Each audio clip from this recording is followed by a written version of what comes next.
বর্তমানে হাম নামে একটি রোগ সারা দেশে ছড়িয়ে পড়ছে। এই রোগ থেকে বাঁচার আমল কি? সুন্দর কথা বলেছেন। প্রথম তো আমি বলবো যে প্রচুর সদকা করা উচিত। গরিব মিসকিনকে সদাকা করলে বালা মুসিবত দূর হয়।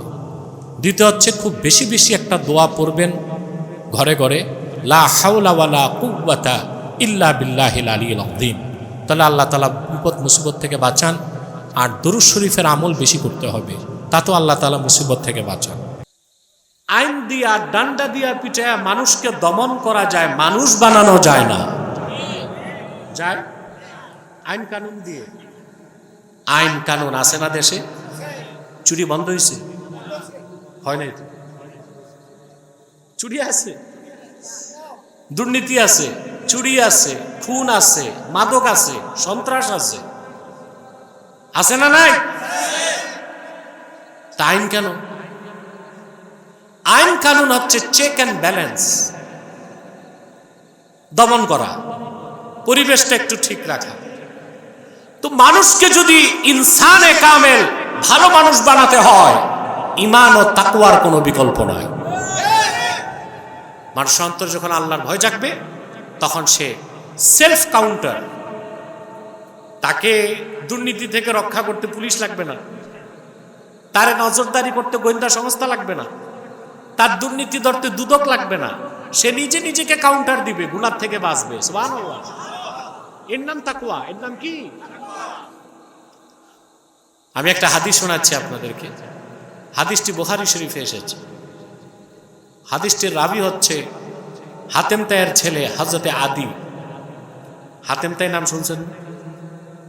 হাতেম তাইয়ের বাড়ি ছিল তায়েফে। কোথায় ছিল? খ্রিস্টান। আল্লাহর হাবিবের নূরের জমানা সে পায় নাই। তার ছেলে ছিল আদি, তায়েফের গোত্র প্রধান। রাসূলুল্লাহ সাল্লাল্লাহু আলাইহি ওয়াসাল্লাম মক্কা বিজয়ের পর যখন তায়েফকে অবরোধ করলেন, হাতেম তাইয়ের ছেলে মেয়ে দুজনই মুসলমান হয়েছে। হাতেম তাইয়ের ছেলে মেয়ে মুসলমান হওয়ার পর বিনা যুদ্ধে তায়েফের সব কাফের মুসলমান হয়ে গেছে।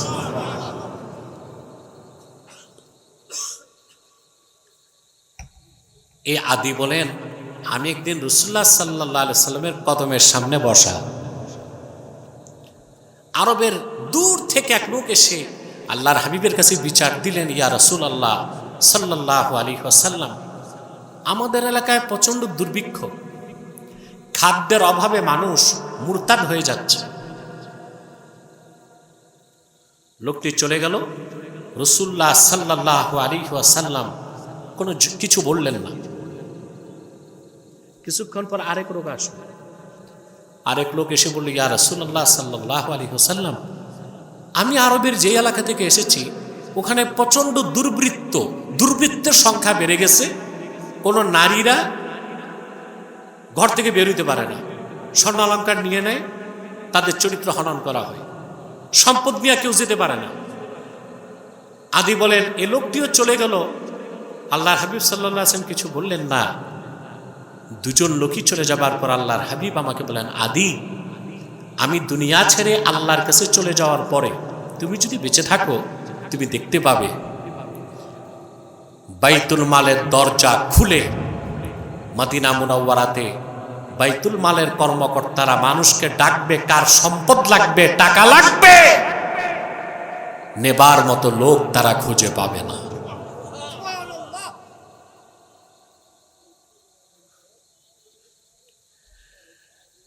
তুমি যদি আরো কিছুকাল বেঁচে থাকো,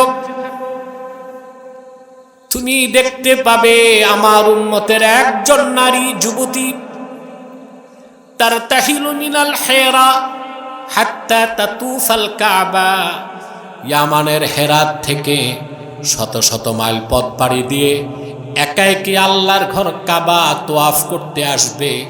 আল্লাহ ছাড়া কাউকে সে ভয় পাবে না। অর্থাৎ তার চরিত্র হনন করার কেউ থাকবে না, তার সম্পদ লুণ্ঠন করার কোনো দুর্বৃত্তিও, সুবহানাল্লাহ বলবেন না? হযরতে আদি বর্ণনা করেন, হযরত ওমরের খেলাফতের সময় রোম সাম্রাজ্য যখন মুসলমানদের করতলগত হয়ে গেল, বাইতুল মালে এত বেশি গনিমতের মাল আসলো। হযরত বেলাল ছিলেন অর্থমন্ত্রী। সুবহানাল্লাহ বলবেন। হযরত ওমরের সময় অর্থমন্ত্রী কে ছিলেন? হযরত বেলাল হাবশী রাদিয়াল্লাহু তাআলা।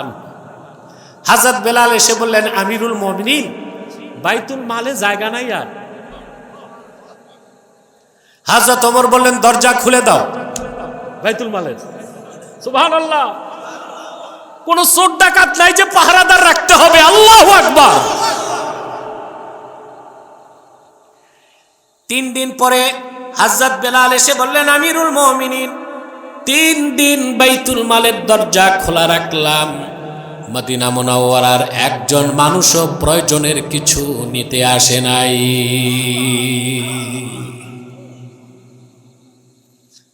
হযরত ওমর বললেন, তাহলে বাইতুল মালের সোনা রূপাগুলো হাতে নিয়ে মদিনা মুনাওয়ারার গলিতে গলিতে ডাকো, কার কার লাগবে। সুবহান। কর্মকর্তারা সোনা রূপার খাজানচা নিয়ে ডাকতেছেন, কার কি প্রয়োজন নিয়ে যাও। কেউ আসে না। এর মানে এই না সবাই ধনী ছিল। রাসূলুল্লাহ সাল্লাল্লাহু আলাইহি সাল্লাম সাহাবা একরামকে এমন চরিত্র শিক্ষা দিয়েছিলেন, প্রয়োজনের অতিরিক্ত কোনো কিছু নেওয়াকেই তারা অবৈধ মনে করতেন। সুবহান। হযরত আলী বলেন, আমি হজ করতে গেলাম, কাবাগরের উদূরে দাঁড়িয়ে আছি। আমার কথা বুঝতেছেন? কাবাগরের সামনে দাঁড়িয়ে আছি, দেখলাম মরুভূমির বুক চিরে একটি বাহন আসতেছে। কাছে আসার পর দেখলাম একটা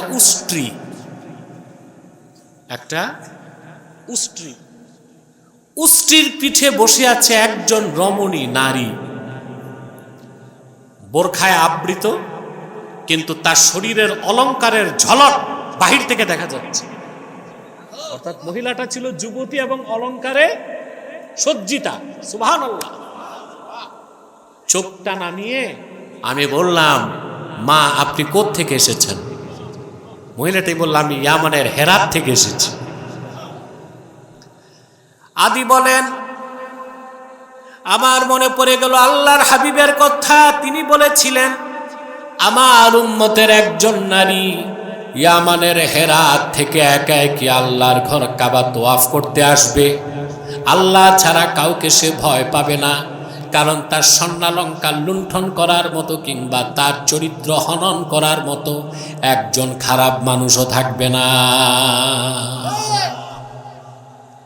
এই রকম সোনালী সমাজ, রাষ্ট্র, বিশ্ব রাসূলুল্লাহ সাল্লাল্লাহু আলাইহি সাল্লাম ১,৫০০ বছর আগে উপহার দিয়েছিলেন।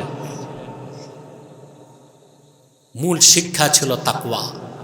কি ছিল? সুবহানাল্লাহ। সেজন্য বলি, ডান্ডা দিয়া পিটায় আর আইন কানুন করে মানুষকে ভালো করা যায় না। মানুষকে ভালো করতে হলে তাকওয়া লাগবে, আল্লাহর ভয় সৃষ্টি করতে হবে মনে।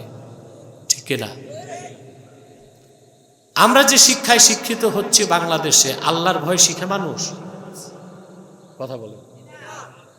যারাই দায়িত্ব পায় সবাই তো ঘুষ খায়, দুর্নীতি করে কিনা? ছোটখাটো দায়িত্ব পাইলে ছোট দুর্নীতি, বড় দায়িত্ব পাইলে। আমি জানি না আমার দেশের কর্মকর্তারা রাগ করবে কিনা। বাংলাদেশের দুর্নীতির খনি হচ্ছে সচিবালয়। দুর্নীতির খনি। এখানে আমলা কামলা। বাংলাদেশ তো ব্যুরোক্রেসিতে চলে, আমলাতন্ত্রে। এখানে এমপি মন্ত্রীর করার কিছু থাকে না, মূল চাবিকাঠি সচিবের হাতে। ওখান থেকে লেনদেন হয়। কি হয়? এর জন্য শুধু সচিবরা দায়ী না, এখানে আরো কথা আছে। একজন পূর্ণ সচিবের বেতন হচ্ছে বর্তমানে ৭৮,০০০ টাকা। কত? মোটে কত টাকা? আনুষঙ্গিক খরচ টরচ মিলে ১,০০,০০০ টাকা। এখন MA পাস BA পাস করে সচিব হওয়া যায়? প্রচুর পড়াশোনা করে কমসে কম BCS ক্যাডার হইতে হবে, লাগে কিনা? ১৬-১৭ বছর পড়ার পর একটা লোক BCS ক্যাডার হয়, তারপরে চাকরি হয় টিএনও, তারপরে ইএনও, তারপরে হয় ম্যাজিস্ট্রেট, নয় এডিসি, তারপরে ডিসি, তারপরে উপসচিব, বুড়াকালে সচিব। তারপর তার চাকরি নিতে বাবার 1 বিঘা ক্ষেত বিক্রি করতে হয়েছে।